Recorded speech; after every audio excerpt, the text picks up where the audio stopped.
भारतीय संविधानाची प्रस्तावना ही आपल्या संविधानाचा आत्मा मानली जाते. ती संविधानाची उद्दिष्टे, तत्त्वे आणि मूल्ये स्पष्ट करते. प्रस्तावनेची सुरुवातच we the people of India या शब्दाने होते, ज्याचा अर्थ असा होतो की भारतातील सर्व नागरिक मिळून हे संविधान स्वतःसाठी तयार केलेले आहे. मित्रांनो, पहिल्यांदा अमेरिकेने सरनामा किंवा प्रस्तावना आपल्या संविधानामध्ये जोडला होता. त्यानंतर इतर देशांनी या पद्धतीचा अवलंब करून संविधानासोबत प्रस्तावना जोडण्याची सुरुवात केली.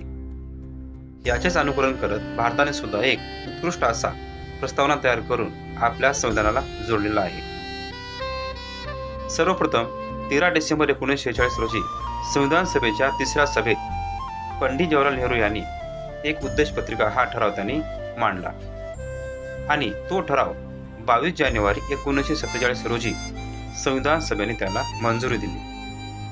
तसे बघितले तर मूळ प्रस्तावनेमध्ये समाजवादी, धर्मनिरपेक्ष आणि एकात्मता हे तीनही शब्द नव्हते. मात्र 1976 मध्ये 42व्या घटनादुरुस्तीने हे शब्द जोडण्यात आले. आतापर्यंत फक्त आणि फक्त 1976 मध्येच एकदाच या प्रस्तावनेमध्ये घटनादुरुस्ती करण्यात आली आहे. प्रस्तावनेनुसार भारत हा सार्वभौम, समाजवादी, धर्मनिरपेक्ष, लोकशाही आणि प्रजासत्ताक देश आहे.